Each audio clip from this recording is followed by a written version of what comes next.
We're going to be talking a little bit about what happens in the background of mortgage lending, because I think, Scott, you're the face of it all. Your face is on the card, but he's not really doing anything. No, just kidding. Like he's doing a lot, but who are the people on your team? Yeah, I mean, I have a big team, but the key components to manufacturing a loan from start to finish is once we've gotten the contract, we've gotten everything in, I'm gonna submit that loan to my processing team. Okay. And this again is where we're gonna gather all the proper documentation from the buyers, make sure that we review those documents, have a full file. Once we have a signed loan application, all the documentation needed, we're gonna submit that to an underwriter. Okay. And an underwriter then is going to review the application, credit, income, assets, basically go through the full file in a fine-tooth comb, make sure everything's up to par. Usually that happens within a 24-hour period,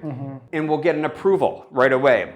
And in that approval, once the underwriter reviews it, they'll come back and say, hey, maybe we've got an updated pay stub that we need, or another big thing is sourcing large deposits. So hey, in their bank account, they had a $20,000 deposit. Where did that come from? Yeah, it's not payroll related. Where did it come from? Because there's basically banking laws that have to do with anti-terrorism, anti-money laundering. So when it comes to large deposits, again, we've got to source it. We need a paper trail. Correct. So can that underwriting process be done at the same time as someone applying the loan, or will they just apply for the loan and they will do the underwriting process while on the contract? So we actually have a process now called a power bid pre-approval. And what a power bid pre-approval is, it's a fully underwritten pre-approval ahead of time. So while you're out there shopping for a home, we're gonna gather all your income docs ahead of time. I'm gonna have an underwriter review everything, sign off on everything, to where again, now once you go under contract, or when you're putting in an offer and the seller says, well, I've got a couple competing offers here, which one should I go with? The power bid pre-approval, what that enables us to do and enables the seller to do is say, hey, they've already, not only have they pre-approved the loan, it's already gone through underwriting and there's nothing left to chance. They've gone through the whole gamut. There's no more red tape. All we need usually is just an appraisal, title, and we're ready to close. That's it. Would you say, being a lender for as long as you have, I always hear about deals falling apart, and they fall apart for different reasons. Right. Inspections fall apart for HOA docs. What on the lending side makes something fall apart? Yeah, I see things fall apart for obviously different reasons. And again, this is why maybe today it's more important to do an underwritten pre-approval ahead of time. But it could be a variance of things. Sometimes, especially here in Chicago, when we're dealing with a lot of condos downtown. I know we were talking earlier, and there's potentially a deal that might be kind of going under right now because there's a large special assessment that's coming up that really wasn't disclosed to the buyer or yourself when you were taking them through. And again, they got under contract, they're going forward. All of a sudden, hey, there's gonna be this $10,000 or $20,000 special assessment. Well, we're not moving forward. The deal's gonna probably fall apart because of that. From an internal side of things, sometimes it could be to where maybe, again, we'll see it maybe more on self-employed borrowers where their income's not so straightforward. They'll tell us, hey, I make $150,000 a year. We'll get their tax returns, do a full review, and maybe they brought in $150,000 in gross receipts, but after deductions, expenses, write-offs, their bottom line might be $50,000, and now they don't qualify for the loan. But again, that's where we like to do our homework up front, make sure we're diligent.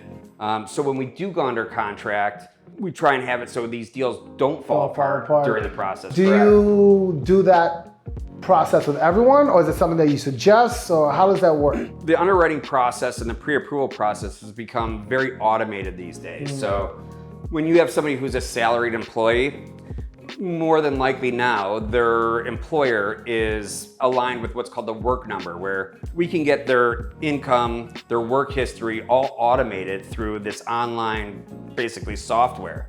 So I don't need pay stubs right up front or W-2s right up front. It's basically automated.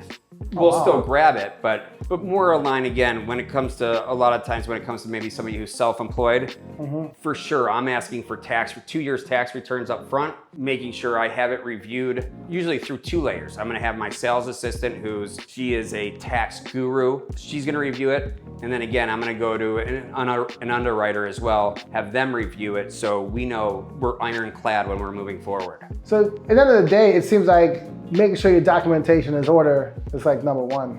Correct. And again, that's where you're gonna find, just like in any field of work, you're gonna have your good loan officers, you're gonna have your bad loan officers, that you wanna work and align yourself with somebody, I would say like myself, who's been in the industry for over 20 years, we're gonna do our homework up front. We're gonna make sure that we eliminate any pitfalls. So when we do move forward, we're not gonna see deals fall apart.